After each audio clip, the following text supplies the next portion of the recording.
भगवान है वैकुंठ अधिपति, तुम्हारे सम्मुख हो। हम वैकुंठ जाएंगे कि ना जाएंगे, हमने कौन सा पुण्य करा ना करा, हमने पाप कितना करा, हमने पुण्य करा क्या नहीं करा, हमको मालूम नहीं है। हमारा लेखा जोखा हमारे पास में नहीं। हाँ, ये थोड़ा बहुत तुम जो लेन देन करते हो ना, पैसे का इतने आए इतने गए, उसका तो तुम्हारे पास में हिसाब रहता है। परंतु जो तुम पुण्य कमाए, जो तुमने पाप इकट्ठा करा, इसका कोई लेन देन तुम्हारे पास में नहीं मिलेगा, ना तुम्हारे पास में होगा। इसका लेन देन तो जब प्राण छूटेंगे, बस प्राण छूटते समय चित्रगुप्त महाराज यम के दूत सामने खड़े होंगे, तब वो हिसाब की फाइल तुम्हारे सम्मुख में रख दी जाएगी, दिखा दिया जाएगा कि तूने ऐसा ऐसा करा, उसके अनुसार तुझे ऐसा ऐसा भोगना पड़ेगा और ये कर्म का भोग तुझे भोगना है। बस वो हिसाब उसके पास में, तुम्हारे पास में तुम्हारा हिसाब है। मैंने 50,000 उसको दिए थे, 25,000 छोटे भाई को दिए थे, मंजले भाई ने इतना दिया, मैंने पोथी में इतना लगाया, मैंने कथा में इतना लगाया, मैंने दान इतने का करा, पंडित जी को दक्षिणा इतनी दी, मैंने गिरिराज जी पर दूध इतना चढ़ाया, शंकर जी को बेलपत्री इतनी चढ़ाई। सारा हिसाब तुम्हारे पास, लेन देन का हिसाब तुम्हारे पास में, पर पाप पुण्य का हिसाब तो उसके पास में।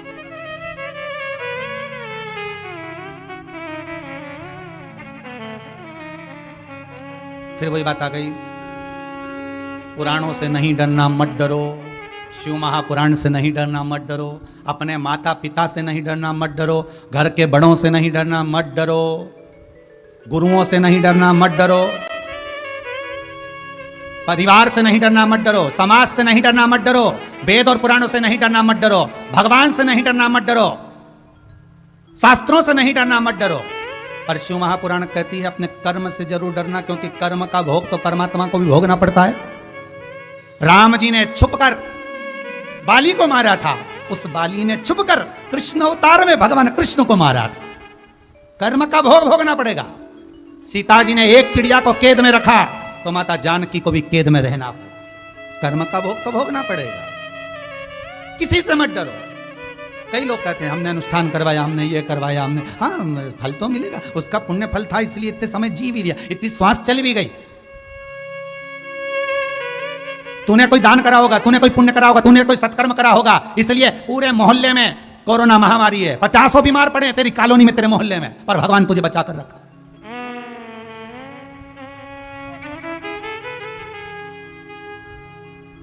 और हर पल हर घड़ी उस भोलेनाथ को धन्यवाद देते रहना, उस शंकर को कहते रहना कि मैंने तेरी कथा सुनी है इसलिए शायद मैं बचा हुआ हूं, मैंने अमृत शिव महापुराण का पी रखा है इसलिए शायद बचा हूं। ये तेरी कृपा है, तेरी कृपा से बचा हूं, मेरी कोई सामर्थ्यता नहीं है कि मैं बच सकूं।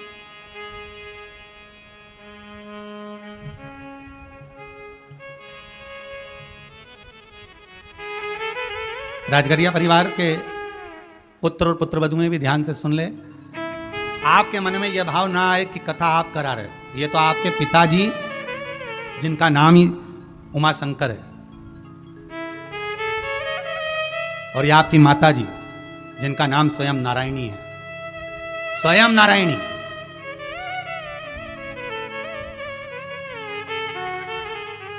ये उनका पुण्य है जो आप तीनों भाई आनंद में विराजमान होकर इस शिव महापुराण की कथा को करवा रहे हैं। सबसे ज्यादा प्रसन्न होंगे तो वो उमा शंकर जी प्रसन्न होंगे।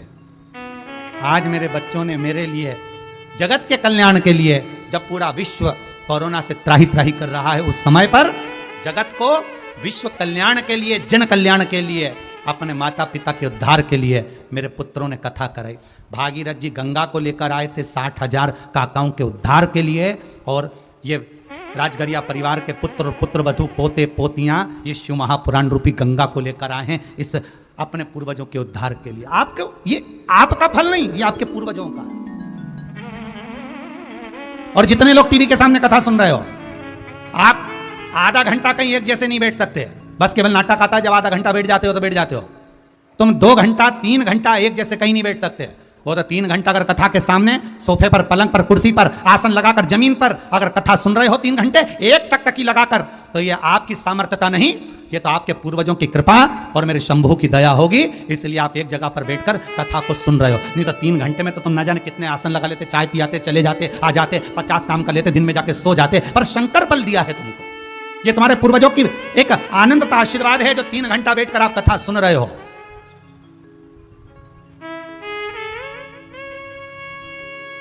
कोई कह रहा था गुरुजी हम तो बैलेंस ही इसलिए संभाल के रखते हैं मोबाइल में कि हमको कथा सुनना है, फिर उसके बाद में भले हमारा बैलेंस खलास हो जाए, समाप्त हो जाए, हमें कोई दिक्कत, पर कथा सुनने तक हम समाप्त ना हो, इसलिए हम उसको हमारा नेटवर्क का बैलेंस जो है संभाल कर रखते हैं। नेटवर्क कथा सुन ले फिर पता चलेगा। ये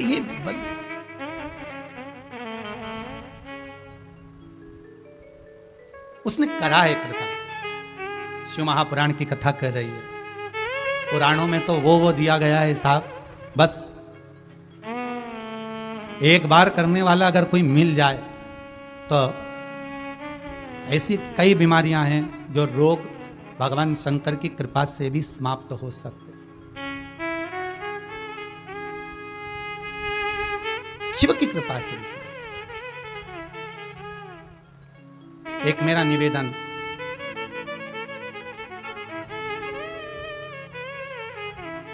पूरे विश्व से रहेगा। कोरोना महामारी के चलते आप लोगों ने सारे अनुष्ठान करे, आप लोगों ने सारे अभिषेक पूजन सब कुछ करा। एक निवेदन है, हमारी पद्म पुराण में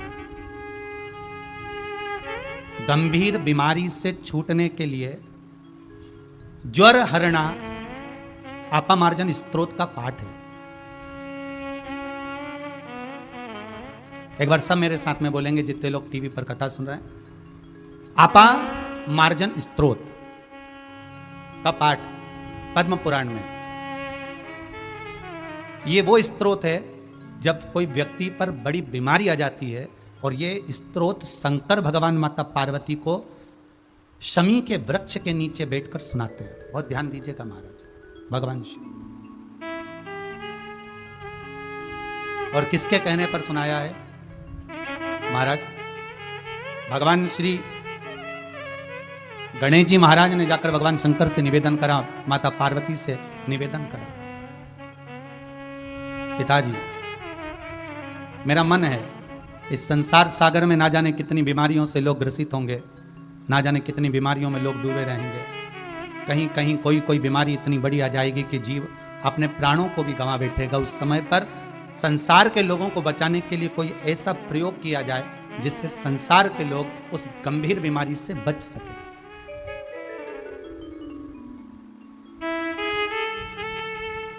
वो अपामार्जन स्तोत्र। और किसके नीचे सुनाया है? शमी वृक्ष के नीचे। शमी कौन? पिछले वर्ष ऑनलाइन जो कथाएं कही थी उसमें शमी वृक्ष की महत्वता का वर्णन किया था। शमी कौन? औरव ऋषि की बेटी शमी, जिनका विवाह धौम्य ऋषि के पुत्र मंदार से हुआ था।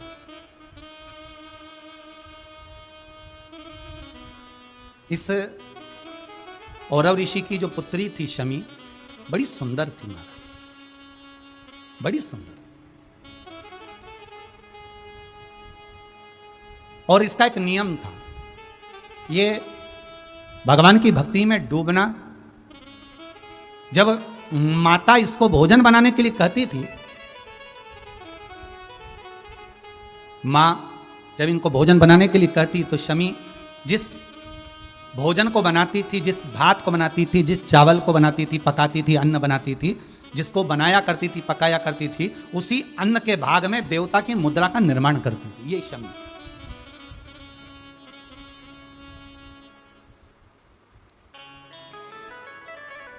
अन्न भाग से देवताओं का निर्माण करने वाली औरव ऋषि की कन्या शमी। अब एक दिन पिता औरव ऋषि के मन में भाव जागृत हुआ कि बेटी का विवाह करना चाहिए, पर बेटी का विवाह करें तो करें किसके साथ? तभी उसी समय पर महाराज विवाह करने का जब मन में भाव आया, तब धौम्य ऋषि के पुत्र मंदार जो सोनक ऋषि के यहां पर विद्या अध्ययन कर रहे थे, उसी समय पर औरव ऋषि पहुंच गए और पहुंचकर धौम्य ऋषि के यहां पर बेटी के विवाह का बात सम्मुख में रखी, तो मंदार के साथ में विवाह पक्का हुआ। अब मंदार और शमी दोनों का विवाह पक्का हो गया, पर बाल्यावस्था में विवाह हुआ। तो शौनक जी ने कहा कि अभी मैं अपने पुत्र को, मैं ये अपने शिष्य को अभी कहता नहीं हूं कि आप जाकर आप उस कन्या को लेकर आए या आप साथ में रहें। मैं तो इतना कहूंगा कि ये विवाह अभी छोटे रूप में हुआ है, इसलिए आप अभी विद्या का अध्ययन करें।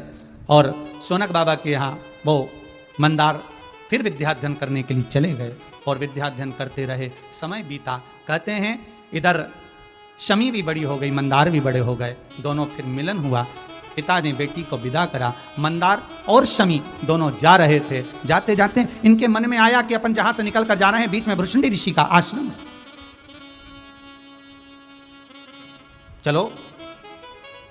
बड़ा सुंदर आश्रम दिखा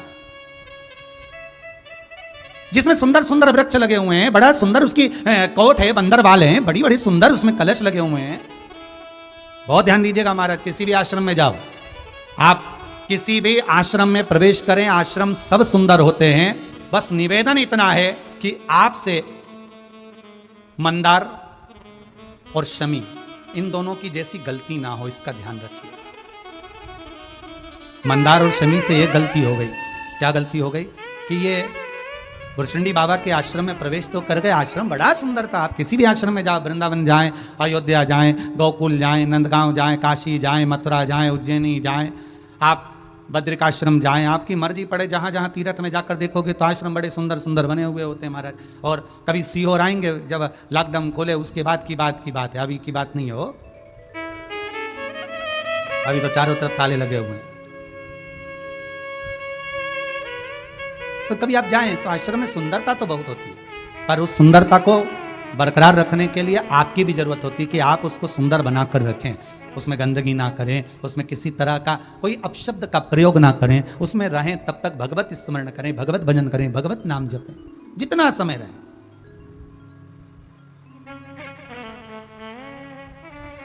अब भृशुंडी ऋषि के आश्रम में प्रवेश कर गए। अब इनको मालूम नहीं था कि भृशुंडी बाबा तो गणेश जी के आराधक हैं। कहते हैं, गणेश पुराण कहती है कि भृशुंडी बाबा ने गणेश जी की इतनी आराधना करी थी, गणेश जी का इतना स्मरण करा था, भृशुंडी बाबा ने गणेश जी की इतनी आराधना करी थी कि एक बार गणेश जी महाराज प्रसन्न होकर आ गए। गणेश जी ने कहा, मांगो भृशुंडी बाबा, तुम्हें क्या चाहिए? तो भृशुंडी जी ने कहा था, अगर कुछ देना चाहते हो तो बस जैसा आपका स्वरूप है वैसा मेरा बना दीजिए, वैसा स्वरूप मेरा बना दो, जैसा आपका स्वरूप है वैसा मेरा बना दो। हमारे यहां हिंदू धर्म के अंदर जब गणेश जी महाराज की स्थापना होती है तो गणेश जी की जो मूर्ति विराजमान करी जाती है उस मूर्ति में और भृशुंडी ऋषि को भगवान ने जो अपनी स्वरूप दिया है उस मूर्ति में, दोनों में अंतर है। बहुत ध्यान दीजिएगा महाराज, दोनों में अंतर आता है। कई कई बाजार में जो मूर्तियां मिलती हैं उसमें गणेश जी की जटा बंधी रहती है, ऐसे बाल बने रहते हैं गणेश जी के, जटा जूट बनी रहती है, और गणेश जी महाराज को सुंदर जटा जूट में देखा होगा, कहीं गणेश जी को आपने सन्यासी के वेश में देखा होगा, कहीं गणेश जी को आपने मृगशाला लपेटे हुए देखा होगा। कोई कोई मूर्तियां अगर आपने देखी होगी गणेश चतुर्थी के टाइम पर गणेश जी की मंदिरों में विराजमान होती है, या लोग मट्टी की मूर्ति लेकर जाते हैं तो उसमें जटा बंदी होती है, उसमें केश बंधे होते हैं, उसमें केश लगे होते हैं, उसमें मृगशाला पहने रहते हैं गणेश जी महाराज। तो जो सन्यासी के वेश में गणेश जी की मूर्ति का जो दर्शन होता है वो गणेश जी नहीं होते, वो गणेश जी ने जो अपना स्वरूप भृशुंडी बाबा को प्रदान करा था, ये उस स्वरूप की दर्शन होते, ये उस स्वरूप का पूजन है। अगर गणेश जी महाराज की मूर्ति का दर्शन करोगे तो सिर पर मुकुट लगा हुआ है, गणेश जी के कानों में सुंदर कर्णफूले, गले में माला पहने हुए, सुंदर सुंदर धोती, सुंदर सुंदर भगवान पीताम्बरी धारण करे हुए, सुंदर वस्त्र धारण करे हुए, सुंदर सुंदर मुद्रिका श्री गणेश जी महाराज, सुंदर सुंदर पाँव में पायल श्री गणेश जी महाराज पहने हुए, सुंदर तगड़ी गणेश जी महाराज, गले तोंद पर नाभिकोश पर सुंदर सर्प बंधा हुआ है, वो श्री गणेश जी महाराज। और बाकी के अगर सन्यासी की मुद्रा में अगर आप दर्शन कर रहे हैं तो वो भृशुंडी श्री गणेश जी महाराज। अर्थात भृशुंडी बाबा ने गणेश जी की इतनी आराधना करी थी, इतनी आराधना करी थी कि गणेश जी ने पूछा कि मांगो भृशुंडी जी आपको क्या चाहिए? तो भृशुंडी जी ने कहा कि बस जैसा आपका स्वरूप है, जैसे आपके लंबोदर लोग कहते हैं, जैसे आपके कान है, जैसे आपकी सूंड है, जैसा आपका मुख है, जैसा आपका शरीर है, वैसा मुझे बना दीजिए। भगवान गणेश जी ने भृशुंडी बाबा को वर प्रदान कर दिया, लो मैं अपना स्वरूप आपको देता हूं। और भृशुंडी ऋषि गणेश जी जैसे हो गए। बस इनके मुकुट नहीं था, बस इनके गले में सोने के आभूषण नहीं थे, इनके गले में सुंदर सुंदर आभूषण नहीं है, इनके गले में वही तुलसी की माला, वही रुद्राक्ष की माला, मस्तक पर वही। किसी किसी के यहाँ पर चतुर्थी, गणेश चतुर्थी के समय पर जब बाजार में से मूर्तियां खरीदने जाते हैं स्थापना के लिए, मट्टी की जब मूर्त लाते हैं तो ध्यान रखना चाहिए कि हमें गणेश जी की मूर्ति लाना, हमें भृशुंडी गणेश नहीं, हमें श्री गणेश लेकर। अब लोग समझते तो है नहीं, बस गए, उन्होंने देखा क्या सुंदर मूर्ति लग रही है, जटा बंधी हुई है, सुंदर सुंदर मृगछाला पहने हुए हैं, मृगचर्म पहने हुए हैं, गले में रुद्राक्ष की माला पहने, तो उन्होंने सोचा ये गणेश जी की मूर्ति, इसको ले चलो, और लेकर आ गए। वो पूजन करके रखो, पूजन करो, मना नहीं है, पर वो भुसुंडी श्री गणेश, गणेश जी महाराज ने जो अपना विग्रह दिया था भुसुंडी ऋषि को, वो गणेश।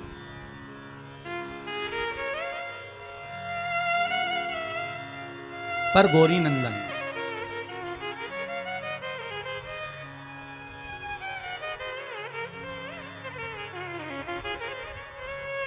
गौरी नंदन गणेश, वो एक काला मुकुट, सुंदर तिलक, सुंदर आभूषण, सुंदर मुद्रिका, सुंदर पायल, वो गौरी नंदन।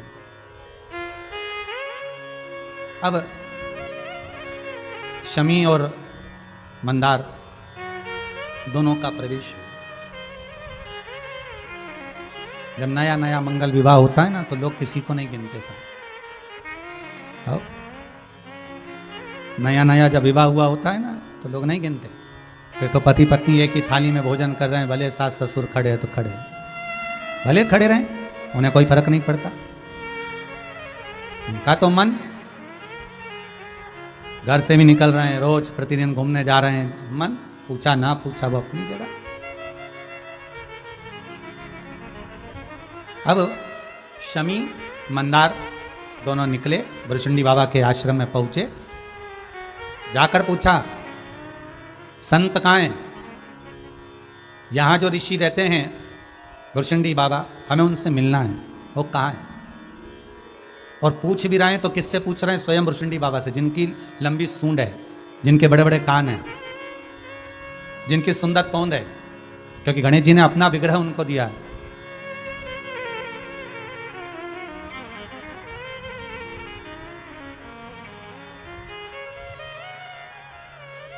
और होता है महाराज स्वयं गणेश तो कि गौरी के नंदन गजानंद स्वामी, तुम्हें आज कीर्तन में आना पड़ेगा।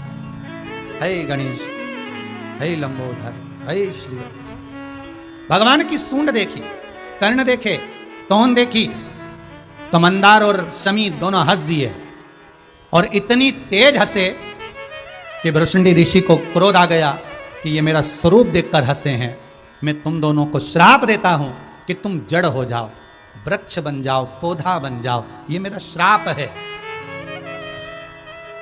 और हे मंदार, तुम मुझे देखकर इतना खिलखिलाकर हंसा है, मेरा श्राप है कि तू जड़ बनेगा, वृक्ष बनेगा, पौधा बनेगा, और इतना विषैला होगा कि तुझे कोई जानवर भी नहीं खाएगा। इतना विषैला होगा कि तुझे कोई जीव नहीं खाएगा, तुझे में इतना विष भरा होगा। और ये शमी, इतनी सुंदर होकर अपने पति का साथ देकर तूने एक ऋषि की हंसी उड़ाई है, मैं तुझे श्राप देता हूं, वृक्ष बनेगी, जड़ बनेगी, इतने कांटे रहेंगे तेरे भीतर कि तेरे ही कांटे तेरी ही पत्तियों को चुभित करेंगे। आंखों में जल भर गया, मंदार शमी रोने लगे। शमी मंदार रो रहे हैं जल भर कर, हम जान नहीं सके, हमसे गलती हो गई। भुसुंडी बाबा को अब क्या मनाए, अब मना रहे इनको नहीं, अब मना रहे श्री गणेश को, जिन्होंने भुसुंडी बाबा को अपना स्वरूप दिया था। गणेश जी महाराज के आगे हाथ जोड़कर निवेदन करा, हे प्रभु,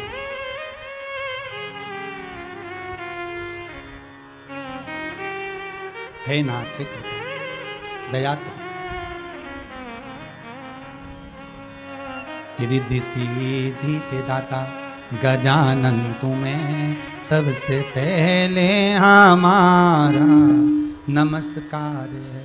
हे गणेश, हे श्री गणेश, कृपा करिए, हमसे गलती हो गई गणेश जी महाराज। हमने जिन भुसुंडी बाबा को आपने अपना स्वरूप प्रदान करा, जिन भुसुंडी जी को आपने अपना स्वरूप दिया, उन भुसुंडी को हम जान नहीं पाए, उन संत को हम पहचान नहीं पाए, हम हंस दिए, क्षमा करो। गणेश जी महाराज सामने प्रकट हो गए, सहज है, सरल है।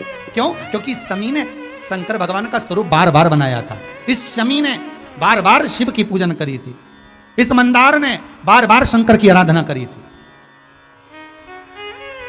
अच्छा, कई बार प्रश्न खड़ा हो जाता है महाराज शमी और मंदार की कथा सुनकर। शमी और मंदार की कथा सुनकर यह प्रश्न खड़ा होता है कि शमी भी शंकर जी की आराधना करती थी और मंदार भी शंकर जी की आराधना करते थे। फिर आखिर कारण क्या हुआ कि शंकर भगवान जब जिस समय पर भृशुंडी ऋषि श्राप दे रहे थे उस समय पर शंकर जी को आकर बचाना था। जब इतनी तप साधना करी थी तो बचाया क्यों नहीं? किस लिए? तो शिव महापुराण की कथा कहती है भैया भगवान शंकर की आराधना करी पर शंकर इसलिए नहीं आए क्योंकि इन्होंने संत का अपमान करा था। शिव महापुराण की कथा कहती है, गर्ग संहिता कहती है, विष्णु पुराण कहती है, अग्नि पुराण कहती है, पद्म पुराण कहती है, नर्मदा पुराण कहती है, लिंग पुराण कहती है। सारी पुराणे एक ही बात कहती है कि गौ, संत, ब्राह्मण, बेटी, कन्या इनका जब अपमान होता है तब विनाश अपने आप हो जाता है, अपने आप हो जाता है। आप संतों के लिए आप शब्द कहो, साधु सन्यासी तपस्वी साधक संत, इनके लिए उंगलियां उठाओ, अपशब्द कहो, ताने दो, और मालूम पड़े आपने अपशब्द कह तो दिया बिना जाने पहचाने, बिना सोचे समझे, ना तुम जानते हो ना पहचानते हो, ना एक बार भी उस संत से जाकर मिले हो, बस तुमने तो उठाया और किसी ने एक मैसेज लिखकर भेजा कि उसने ऐसा करा वो गलत है और तुमने उस मैसेज का जवाब देना चालू कर दिया, उसको गलत गलत ठहराते ठहराते इतना गलत कर दिया दुनिया की निगाह में, तो तुम स्वयं गलत है, इसलिए सामने वाला व्यक्ति गलत ना। उसको पहचानो तो, उसको जाकर देखो तो, उससे जाकर मिलो तो कि गलत है कि सही है। हम उसको जान तो पा नहीं रहे, हम उसको पहचान नहीं पा रहे, बस हमने एक व्यक्ति ने कह दिया ये गलत है, दूसरे ने कह दिया गलत है, तीसरे ने कह दिया गलत है। एक जगह पर एक सिंदरी लगाई गई, बड़ी सुंदर सिंदरी, और उस सिंदरी को लगाकर लिख दिया इसमें क्या क्या अच्छाई है, नीचे लिख दो। एक बड़े शहर में बहुत बड़ी सिंदरी बनाकर लगाई, अच्छाई कितनी है लिखो। कुछ पूरे शहर में से कम बस 200-500 लोग निकले जिन्होंने उसकी अच्छाई लिख दी कि सिंदरी में जो घोड़ा बनाया अच्छा है, इसमें कलर अच्छे हैं, फूल अच्छे हैं, इसमें ऐसा है, इसमें वैसा है। कुछ 100-200 लोगों ने अच्छाई लिखी, फिर उधर से मिटा दिया गया और लिख दिया गया इस सिंदरी में बुराई क्या क्या है, छाट कर लिख दो। कम से कम उस शहर में अगर 10 लाख लोग रहते होंगे तो कम से कम 8 लाख लोगों ने सिग्नेचर करके लिखा इसमें कलर अच्छा नहीं है, घोड़े के बाल ऐसे होना थे, उसकी पूंछ ऐसी होना थी, उसका जाने का तरीका ऐसा होना था, उसका पाँव ऐसा होना था, उसके पीछे ऐसा होना था, उसको ऐसा चलना था। और 8 लाख लोगों ने उसमें बुराइयां लिख दी, क्योंकि दुनिया के लोगों को अच्छाइयां निकालना कम आती है, बुराइयां निकालना ज्यादा। ये दुनिया है, दुनिया।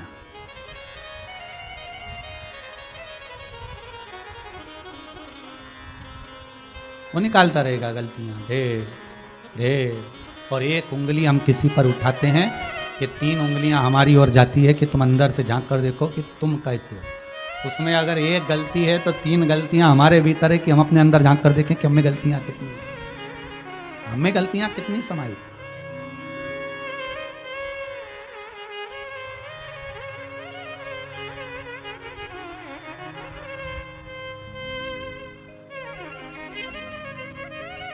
महाराज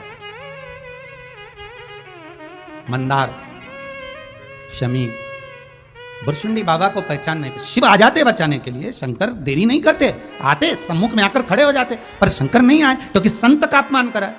साधु, सन्यासी, तपस्वी, साधक, उपासक, कन्या, स्त्री, नारी, बेटी, गाय, ब्राह्मण, इनका जब अपमान होता है तो भगवान भी नहीं झेल पाता। भगवान के जान दो, जान।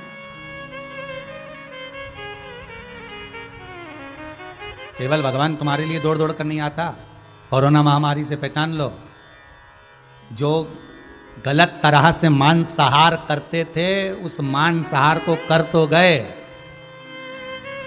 उन जीवों का दिल कितना दुखा होगा जिनका मांस लोगों ने खाया होगा। उन जीवों के लिए भगवान ने ये रूप धारण करा, इसलिए ये दुनिया त्राहि त्राहि कर रही। अगर तुम्हारे लिए भगवान आ सकता है तो इन जीव जंतुओं के लिए भी तो आता है।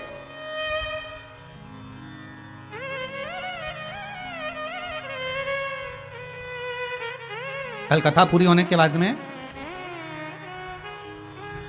एक प्रश्न करा था हमारे वो बंटी जी परिहार ने कि गुरुदेव एक प्रश्न है, आप उत्तर देंगे क्या? हमने कहा बोलो क्या बात है।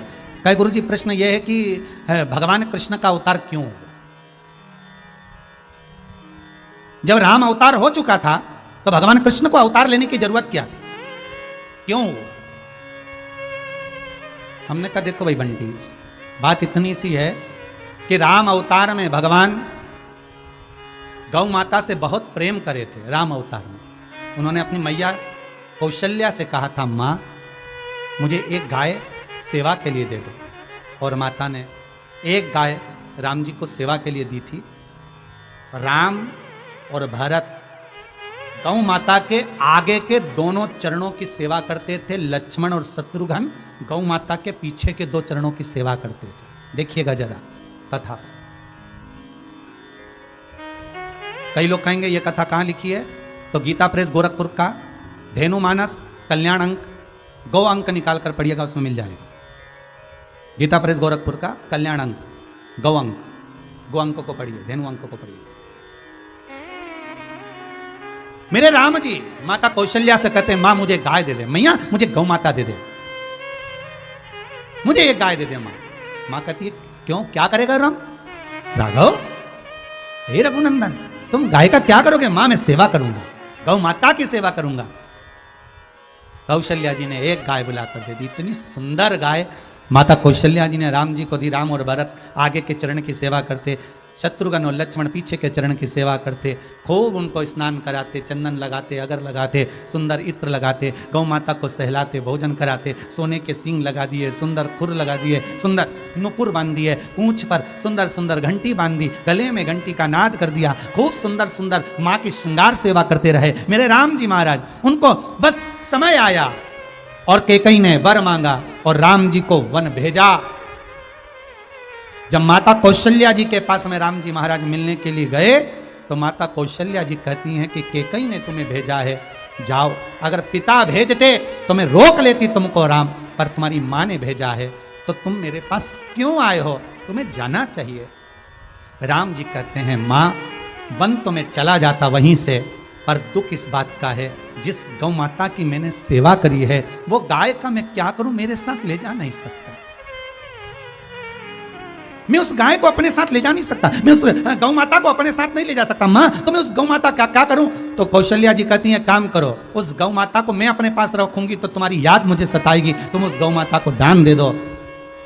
कल्याण का गो अंक कहता है, जिस ब्राह्मण को राम जी ने गाय का दान दिया था उस ब्राह्मण का नाम था त्रिजट ब्राह्मण। जितने लोग टीवी पर कथा सुन रहे हो जरा जम के बोलो, क्या नाम था? त्रिजट ब्राह्मण। फिर से एक बार बोलो, जितने लोग टीवी पर कथा सुन रहे हो, मोबाइल पर सुन रहे हो। राम जी ने जिस गाय को, अपनी गाय को जिस ब्राह्मण को वन जाते समय दान में दिया था उस ब्राह्मण का नाम था त्रिजट ब्राह्मण। त्रिजट।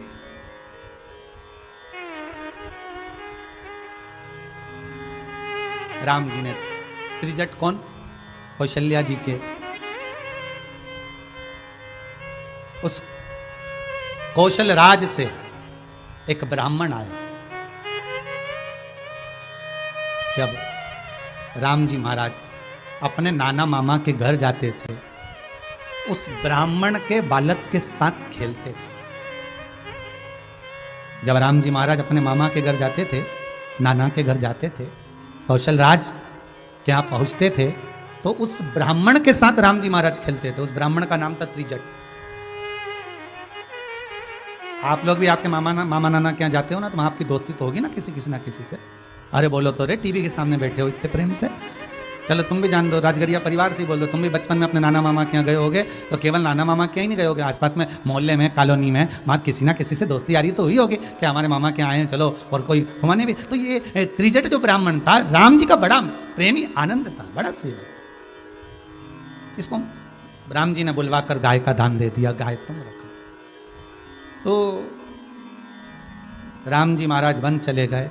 प्रश्न था कि कृष्ण अवतार क्यों लिया, तो शिव महापुराण की कथा के भाव से, कल्याण के गो अंक के भाव से अगर कह सकता हूं तो इतना जरूर कहूंगा, मेरे कृष्ण का अवतार इसलिए हुआ कि भगवान कृष्ण कहते हैं कि मेरा अवतार का कारण केवल इतना है कि राम अवतार में जब मैं वन चले गया, वन से आ भी गया पर गौ माता की सेवा नहीं कर पाया। जगत की सेवा करी, संपूर्ण जगत के लिए मैंने कार्य किया, पर गौ माता की सेवा नहीं कर पाया। इसलिए राम जी महाराज कहते हैं मुझे एक अवतार और लेना पड़ेगा और वह अवतार मेरा कृष्ण का होगा, जिसमें मैं केवल गौ माता की सेवा करूंगा, केवल गौ माता की सेवा। और गौ माता की सेवा के सिवा कुछ नहीं। और उठा लो कृष्ण का चरित्र, बाल्य अवस्था से गौ माता की सेवा में ऐसे लीन हो गए। तो मेरा निवेदन है आपसे, मनुष्य की देह मिली है, किसी में आप खोट ना देखें, देखे तो अच्छा देखें। मेरे शंकर भगवान शमी के लिए, मंदार के लिए बोल देते, पर मेरे भूत भावन भूतेश्वर नहीं आए, क्योंकि इन्होंने संत की निंदा करी है। संत को अपशब्द कहें, संत पर हंसे, ब्राह्मण पर, कन्या पर, सौभाग्यवती नारी पर, अखंडता धारण करने वाली स्त्री पर, गौ माता पर, संत साधु सन्यासी पर कभी ना हंसे, कभी उंगली ना उठाए। ठीक है, किसी ने बोल दिया ना, किसी ने अपशब्द लिख दिया, उसमें अपना अपना भागीदारी ना निभाए कि मैं भी उसके लिए अपशब्द लिख दूं। नहीं नहीं, अपन क्यों लिखे, किस लिए?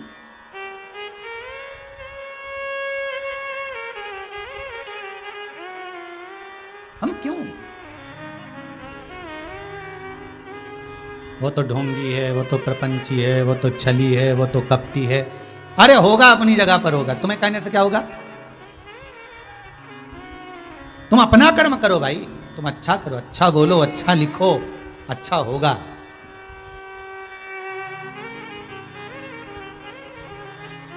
महाराज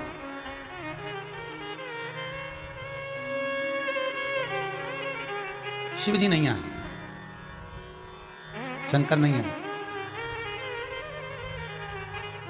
संत की अपशब्द जो कहे गए हैं तो शंकर आ भी कैसे सकते? गणेश जी को भेज दिया, जाओ तुम जाओ, कुछ ऐसा वर दे देना, मेरे भगत हैं, मेरा भजन करते हैं, कोई ऐसा वर दे देना जिससे उनकी सार्थकता बन जाए। पिताजी, शमी भी आपकी सेवा करती है और मंदार भी आपकी सेवा करते हैं, तो आप क्यों नहीं जाते? शंकर जी कहते हैं इन्हें संत का अपमान करा, संत का अपमान। भाई दुनिया में सभी तरह के लोग होते हैं, किसी किसी को किसी की वाणी समझ में आती है, किसी किसी को नहीं आती है।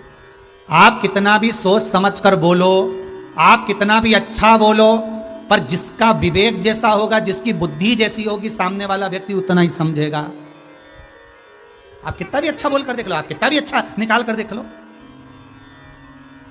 आप कितना भी अच्छा ढूंढ कर देख लो, पर जिसकी बुद्धि जैसी होगी वो वैसा निकालेगा। जैसे एक मरीज डॉक्टर साहब के पास गया, डॉक्टर साहब मुझे बड़ी बड़ी बीमारी हो गई डॉक्टर साहब। डॉक्टर साहब ने सारा दवाई वगैरह ली थी और कह दिया हल्का भोजन करना। क्या बोले डॉक्टर साहब? हल्का भोजन करना। ठीक है साहब। अब वो दवाई लेकर चला, चलते चलते विचार करते करते जा रहा, हल्का भोजन कैसे होता है? तो के सबसे ज्यादा भारी पृथ्वी, पृथ्वी से हल्का पानी, क्योंकि पृथ्वी के ऊपर रहता है। ठीक है। फिर उसने विचार करा, पानी से हल्का होता है घी और तेल, क्योंकि पानी पर घी और तेल डाल के देखो तो ऊपर तैरता रहता है। तो पृथ्वी से हल्का पानी, पानी से हल्का घी और तेल, और घी और तेल से ज़्यादा हल्का है पूड़ी, समोसा और कचौड़ी, क्योंकि वो तेल पे तैरता रहता है। अब डॉक्टर ने बोला था हल्का भोजन करना, उसने ढूंढा कितना हल्का,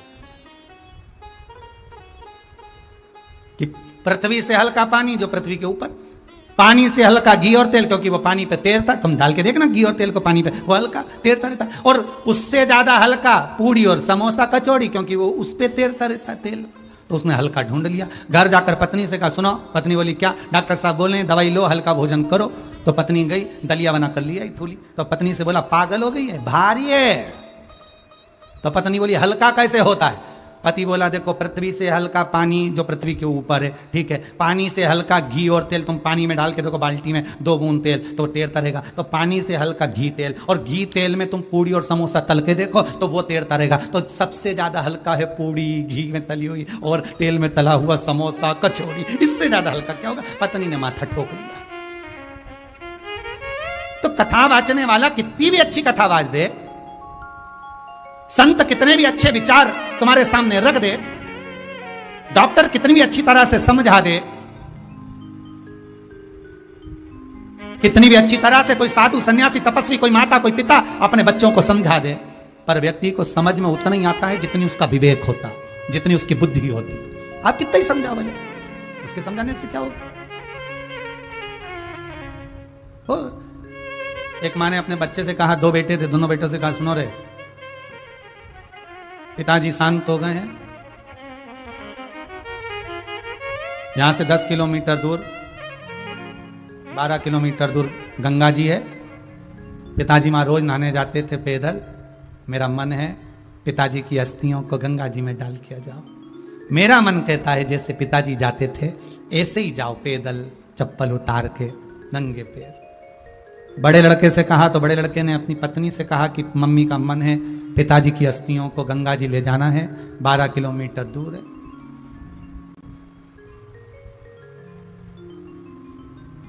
पत्नी ने कहा, तुम काय को जा रहे हो, छोटा वाला क्या करेगा, भेज दो उसको। और पत्नी ने इसको डरा दिया और पति डर गया, नहीं गया। छोटे वाले से कहा, तुम चले जाओ।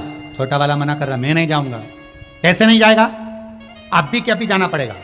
इसको मौका ही नहीं दिया कि पत्नी के कमरे में जा, पत्नी इसको डरा, तो तब भी जा। उसका भी मन नहीं था, पर बड़बड़ करता हुआ, आड़ा टेढ़ा बोलता हुआ, क्या मम्मी क्या तुम्हें में अक्ल नहीं है, पैदल जाओ, गाड़ी रखी, गाड़ी नहीं पैदल चले गए। 8 किलोमीटर दूर गया और सामने एक नल्ला मिल गया, बड़ा नाला। अब नाला मिला तो उसने गांव के लोगों से पूछा, ये नाला कहाँ जा रहा है, तो क्या आगे जाके गंगा जी में मिल जाता है। अच्छा गंगा जी में, हाँ। तो मन में आया, अब इतनी दूर जाने से कौन सा फायदा, नाला भी तो वहीं जा रही है। इसने अस्थियों को लेके नाले में डाल दिया। अब अस्थियों को नाले में डाला, घर आ गया। माँ ने पूछा, बेटा हो आया, हो पक्के में होके आया है, हाँ हो आया, ठीक है। रात निकली, सुबह सुबह माँ ने दोनों बेटों को बुलाया, इधर आओ इधर इधर आओ। छोटे वाले से पूछा, क्यों, ये बता तू अस्थियां विसर्जन करने गया था, कहाँ विसर्जन करके आया, क्यों, तुम्हें विश्वास नहीं है मुझ पे? नहीं विश्वास तो है, पर रात को तेरे पिताजी सपने में आके बोले थे कि बेटा गंगा जी में अस्थियां नहीं डाल के आया, नाले में पटक आया। बेटा चिल्ला के दौड़ा। बस मुझे पिताजी की यही बात बहुत बुरी लगती थी हमेशा, और हमेशा बेवकूफों जैसी बात करते थे। 8 किलोमीटर दूर आके तुम्हें सपना देगा, 4 किलोमीटर आगे नहीं जा सके।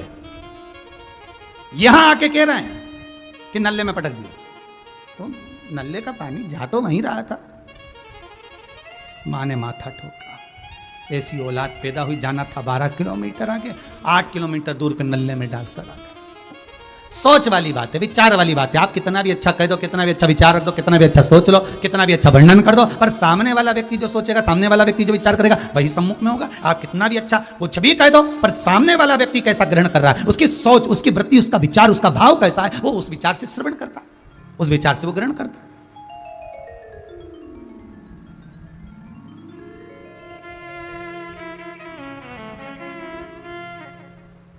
शिव नहीं आया, शंकर नहीं पहुंचे,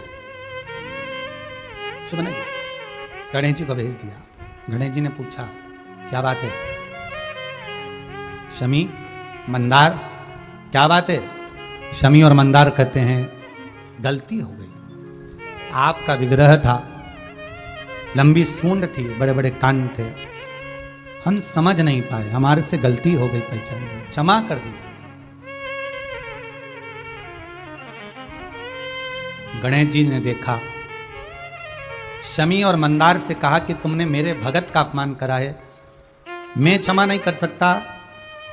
अगर ये भुरसुंडी ऋषि अगर चाहेंगे तो क्षमा कर देंगे। भुरसुंडी के चरणों में पड़ गए, गुरुदेव क्षमा कर दो, पहचान नहीं पाया। भुरसुंडी बाबा ने कहा, गणेश जी आप कृपा कर दो, मैं क्या बोलूं। गणेश जी महाराज ने कहा, हे शमी, तुम वृक्ष जरूर बनोगी, तुम्हारी पत्नियां स्वयं भगवान शंकर को मुझको समर्पित होंगे। हे शमी, तुम्हारे वृक्ष के नीचे 33 कोटि देवता सदा विराजमान होंगे। जिस व्यक्ति के जीवन में बहुत रोग समाएगा, बड़ी से बड़ी बीमारी भी अगर आ जाएगी, शमी तेरे वृक्ष के नीचे बैठकर जो मेरे पिता शंकर का स्मरण करेगा उसका रोग मुक्त हो जाएगा। मंदार, ए मंदार, मैं तुझे वर देता हूं, तेरे पुष्प मेरे शंकर को चढ़ेंगे। मंदार को आंकड़ा भी कहते हैं, आंख भी कहते हैं। तेरे पुष्प मेरे शंकर को चढ़ेंगे, मेरे पिता को चढ़ेंगे। और सुन, मेरे भुशुंडी ऋषि के आश्रम में बैठकर तूने क्षमा मांगी है, इसलिए तेरी जड़ में मेरा निवास होगा। सफेद मंदार का जो फूल होता है, सफेद आंकड़े का जो पुष्प होता है, आंख अकौए का जो पुष्प होता है सफेद, उस सफेद आंकड़े के वृक्ष के मंदार के जड़ में गणेश जी निवास करते हैं। कभी भी आप सफेद मंदार का जब पौधा उखाड़ेंगे, आंकड़े का पौधा जब उखाड़ेंगे, तो उसकी जड़ में गणेश जी का प्रतिबिंब अपने आप आ जाता है। कई लोगों के घर में तो आंख के गणेश जी होंगे भी, मंदार के गणेश जी कई लोगों के घर में होंगे, जिसपे लकड़ी पर गणेश जी की आकृति जड़ में अपने आप उत्पन्न हो जाती है, अपने आप। गणेश जी कहते हैं मेरा स्वरूप तुम्हारी जड़ में विराजमान होगा, तुम्हारे पुष्प मेरे पिता को समर्पित होंगे, संपूर्ण रोग का निवारण शमी तेरे वृक्ष के नीचे होगा। इसलिए पद्म पुराण में अपामार्जन स्तोत्र का जो पाठ कहा गया है, शंकर भगवान माता पार्वती को शमी के वृक्ष के नीचे बैठकर अपामार्जन स्तोत्र का पाठ करते हुए वर्णन करते हैं कि इस, और आज भी अगर आपको लगे तो आप पद्म पुराण को उठाइए, और पद्म पुराण यदि आपके घर में नहीं है और लॉकडाउन चल रहा है, किताब की दुकान से नहीं ला सकते, तो मोबाइल में भले उसको सर्च कर लेना पद्म पुराण, उसमें से अपामार्जन स्तोत्र का पाठ निकालना और उसको पढ़ना। आपको ज्ञात होगा कि कैसा भी शरीर में ताप हो, ज्वर हो, कितनी भी श्वास रुक रही हो और शरीर कितना भी बेकार हो गया हो, चाहे शरीर में कितनी भी बुखार पड़ रही हो, अपामार्जन स्तोत्र का पाठ तांबे के कलश में जल रखकर उस पाठ को कर कर उस जल को छीटा जाता है, पिया जाता है, तो ताप, शरीर का रोग, शरीर की बीमारी समाप्त होने लगती है। अपामार्जन स्तोत्र, उसको निकालिए पद्म पुराण का। शंकर पार्वती को उस स्तोत्र को सुना रहे हैं।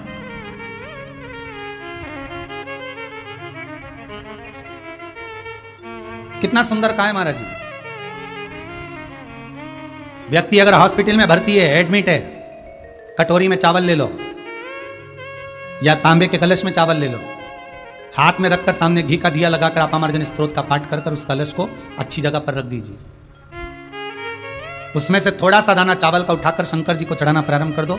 2 या 3 दिन लगते हैं, व्यक्ति ठीक होना प्रारंभ हो जाता है। अपामार्जन स्तोत्र पद्म पुराण, जिसको शंकर पार्वती को श्रवण कराते हैं। शमी के वृक्ष के नीचे बैठकर स्वयं शंकर उस सुंदर रसा तत्व को श्रवण कराते हैं। हे पार्वती, बड़ी सी बड़ी रोग, उसमें स्पष्ट कहा गया, अगर आपको मौका मिले तो अपामार्जन स्तोत्र को हिंदी में भी निकालोगे तो उसमें आप पढ़ेंगे कि शंकर भगवान पार्वती को सुनाते हैं कि मेरे को इस बीमारी में, कौन कौन सी बीमारी में अपामार्जन का स्तोत्र पाठ किया जाता है। श्वास की बीमारी में, दमा की बीमारी में, ऑक्सीजन कम पड़ जाए या बुखार शरीर में पड़ जाए, ताप पड़ जाए, कोई बड़ी बीमारी हो जाए, उसके लिए अपामार्जन स्तोत्र का पाठ किया। पर हिंदू धर्म में सबसे बड़ी दिक्कत की बात तो यह है कि लोग सब पर विश्वास करते हैं, पर उन पुराणों पर विश्वास नहीं करते जिन पुराणों में चीजें लिखी हुई हैं, जिन वाक्यों को लिखा गया, जिन स्तोत्रों को लिखा गया, जो जगत कल्याण के लिए, हित के लिए।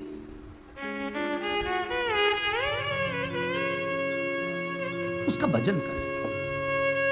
इसलिए महाराज, धीमा बजाओ भोलानाथ डमरू, धीमा बजाओ, धीमा बजाओ भोलानाथ डमरू, धीमा बजाओ, धीमा बजाओ भोलानाथ डमरू, धीमा बजाओ, धीमा बजाओ भोलानाथ डमरू, धीमा बजाओ, धीमा बजाओ, धीमा बजाओ, धीमा बजाओ, धीमा बजाओ, धीमा बजाओ, धीमा बजाओ, धीमा बजाओ, अरे धीमा बजाओ भोलानाथ डमरू, धीमा बजाओ, धीमा बजाओ भोलानाथ डमरू, धीमा बजाओ।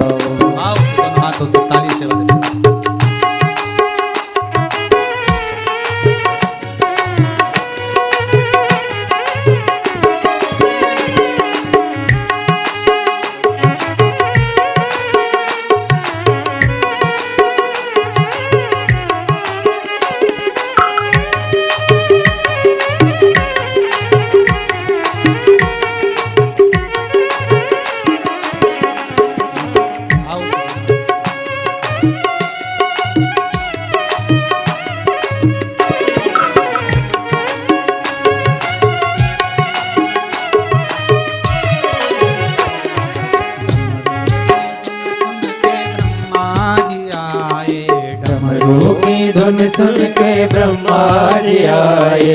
डमरू की धुन सुन के ब्रह्मा जी आए। डमरू की धुन सुन के ब्रह्मा जी आए। ओ ब्रह्मा जी आए संग ब्रह्माणी को लाए। ब्रह्मा जी आए संग ब्रह्माणी को लाए। अरे धीमा बजाओ भोलानाथ,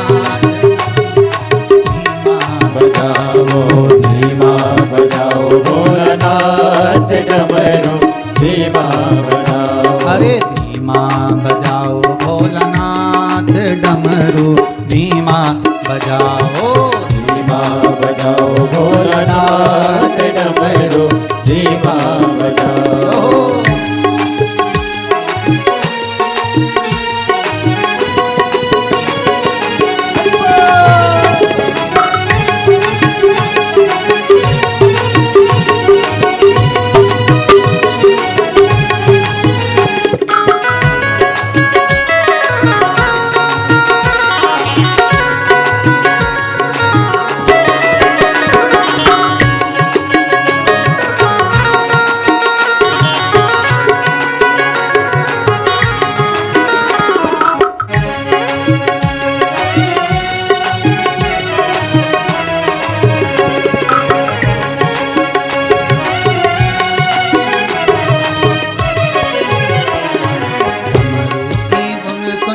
विष्णु जी आए।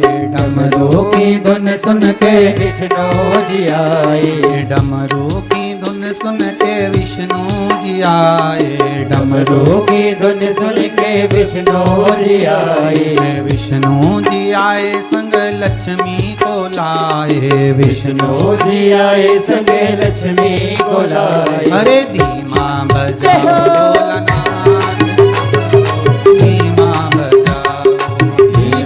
बजाओ भोलानाथ डमरू धीमा बजाओ। धीमा बजाओ भोलानाथ डमरू धीमा बजाओ। धीमा बजाओ भोलानाथ डमरू धीमा बजाओ।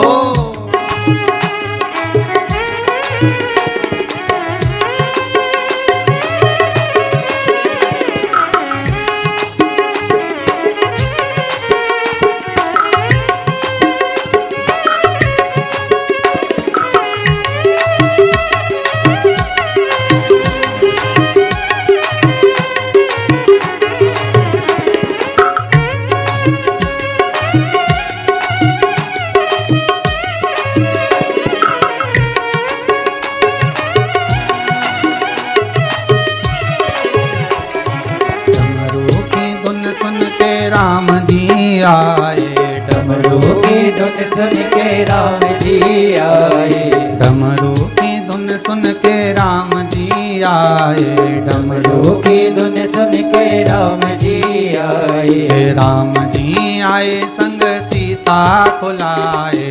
राम जी आए संग सीता को लाए। धीमा बजाओ भोलानाथ डमरू धीमा बजाओ। धीमा बजाओ भोलानाथ डमरू धीमा बजाओ। धीमा बजाओ भोलानाथ डमरू धीमा बजाओ। धीमा बजाओ भोलानाथ डमरू धीमा बजाओ।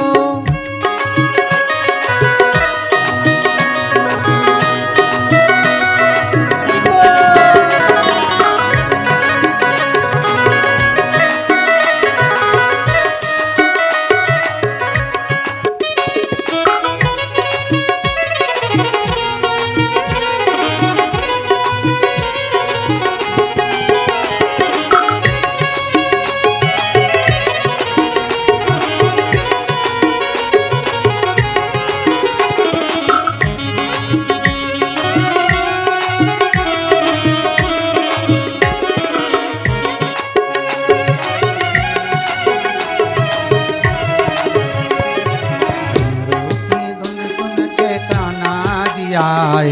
डमरू की धुन सुन के कान्हा जी आए। डमरू की धुन सुन के कान्हा जी आए। डमरू की धुन सुन के कान्हा जी आए। कान्हा जी आए संग राधा को लाए, कान्हा रे आए संग राधा को लाए। अरे धीमा बजाओ भोलानाथ डमरू, धीमा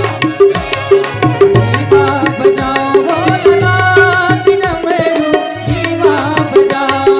धीमा बजाओ भोलानाथ डमरू, धीमा बजाओ, धीमा बजाओ भोलानाथ डमरू, धीमा बजाओ। हर हर महादेव। शिव महापुराण की कथा के कैलाशी अविनाशी भगवान शिव घरदानी त्रिकालदर्शी शिव कथा कह रहे हैं। भगवान भूत भावन भूतेश्वर मेरे शंकर, मेरे त्रिकालदर्शी, मेरे कैलाशी, मेरे अविनाशी शिव, जो नित्य करुणा करने वाले, आज स्वयं ब्रह्मा भगवान विष्णु के पास जाते हैं और भगवान ब्रह्मदेव भगवान विष्णु के पास जाकर निवेदन करते हैं, प्रभु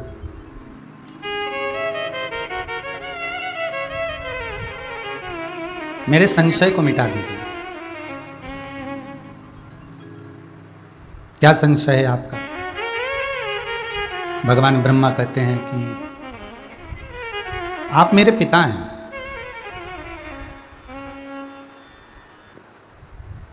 मैं आपकी नाभि से जन्मा हूं, आपकी नाभि से मेरा जन्म हुआ है, आपकी नाभि से मैं प्रकट हुआ हूं।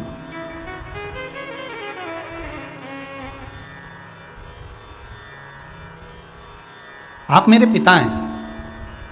भगवान विष्णु बोले ठीक है, फिर क्या जानना चाहते हो? मुझे जानना केवल इतना है कि आप मेरे पिता हैं, तो आपके पिता कौन है?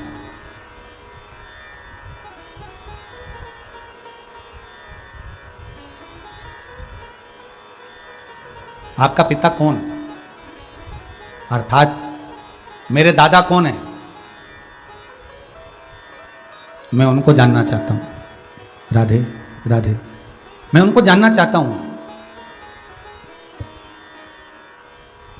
तब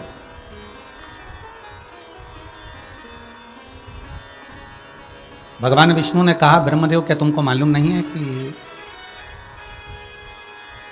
सर्वशक्तिमान त्रिकालदर्शी जिन्होंने कालों को भी जीत रखा है, इससे महाकाल स्वयं शंभु शंकर भोगड़दानी त्रिकालदर्शी कैलाशी अविनाशी शिव मेरे पिता है? क्या आपको मालूम नहीं है?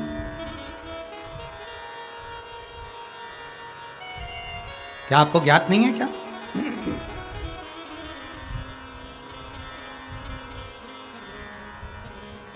ब्रह्मा जी बोले मैंने सुना तो है, पर विश्वास नहीं।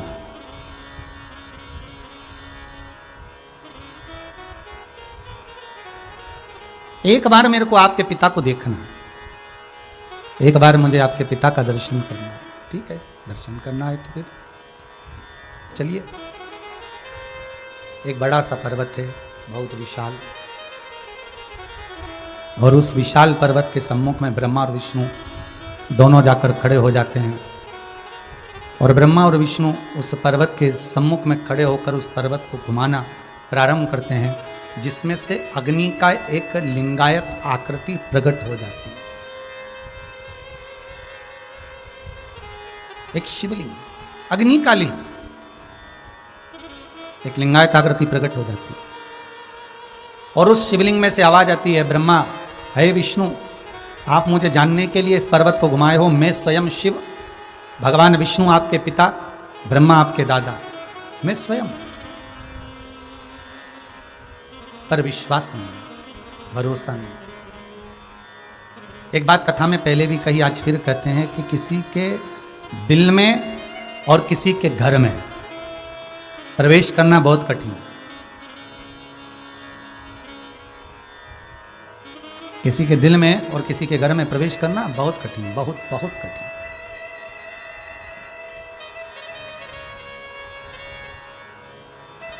भगवान के प्रति विश्वास को जागृत करना, भगवान के प्रति विश्वास को प्रकट करना बहुत कठिन है।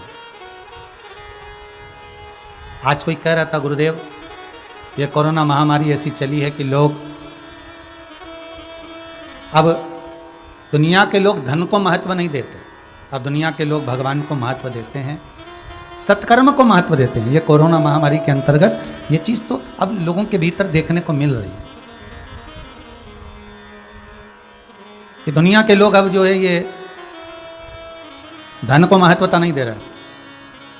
अब बात चली कि धन को महत्वता नहीं दे रहे और सवेरे ही अखबार में पढ़ने को मिल गया, सवेरे ही अखबार में पढ़ने को मिल गया कि 2 कपड़ा व्यापारी और 10-20 लोगों की टीम मिलकर शमशान से कफन को चुराते थे और वही कफन को प्रेस कर कर, इत्र छिड़क कर, अच्छा बनाकर 400 में फिर बेची आते थे। आज सवेरे अखबार की न्यूज थी, कोई कह रहा था कि लोग धन को महत्व नहीं देते। कितनी विचित्र कथा है साहब, टीवी पर भी देखने को मिली कि दुनिया कितनी गजब हो गई कि मौके का इंतजार कर रही है। दुनिया मर रही है, रोने वाले रो रहे हैं, प्राण छोड़ने वाला छोड़ रहा है, और जिनको कमाने की सूझी है, जिनको केवल धन एकत्रित करने की सूझी है, वो कफन तक नहीं छोड़ रहे हैं, कफन भी उठा कर ले आ रहे हैं। और इतना सा नहीं डर रहे कि उस कफन में हो सकता है बीमारी से मरा हुआ व्यक्ति का कफन होगा, शरीर पर लगा होगा, कोई वायरस लग गया होगा, उसके जरिए ना जाने कितने मरेंगे। इसका गम नहीं है, इसका दुख नहीं है, उनको केवल कमाने का दुख है, उनको केवल कमाने का एक सुख है कि उनको धन कमाना।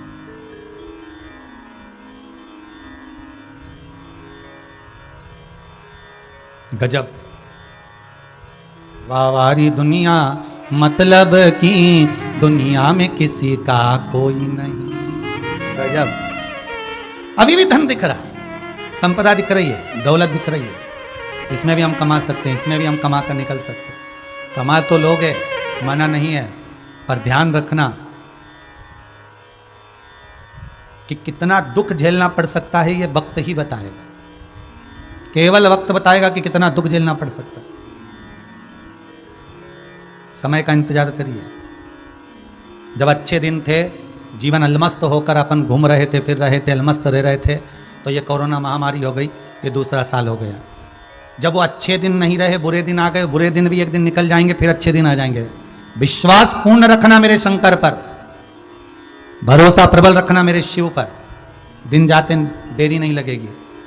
कालों का भी हरण करने वाला वो महाकाल है, त्रिकालदर्शी कैलाशी अविनाशी मेरा शंकर है, कोई साधारण नहीं है, वो सहज नहीं है वो। बस ये जरूर है कि आप अपना कर्म करो, पर कर्म के अनुसार ये ध्यान रहे कि किसी का मन ना दुखे। अब धन तो कमा लोगे, खूब अच्छी तरह से कमा लोगे, पैसा इकट्ठा कर लोगे, किसी को चूना लगाकर, अपशब्द कहकर, गालियां देकर, 1 रुपए की चीज 10 रुपए में देकर तुम धन तो कमा लोगे, पर ईमानदारी से बोलना, शांति कहीं से लेकर आओगे? शांति का एहसास कब होगा? जब 2 रुपए भी अगर आपने कमाए हैं और वो सत्य के हैं, आनंद के हैं, तो वो 2 रुपए आपको सुख का अनुभव करा दें, आनंद का अनुभव। ब्रह्मा जी को विश्वास नहीं हुआ, ये आकाशवाणी मुझे नहीं लगता कि भगवान विष्णु के पिता की है। भगवान ब्रह्मदेव को विश्वास नहीं हो रहा। जब भगवान ब्रह्मदेव को विश्वास नहीं हुआ, तब भगवान विष्णु ने कहा, प्रभु आप अपना स्वरूप का दर्शन करा। भगवान शिवलिंग के स्वरूप में प्रकट हो गए, अग्नि के लिंग के रूप में प्रकट हो गए। तो भगवान ब्रह्मा जी कहते हैं, ये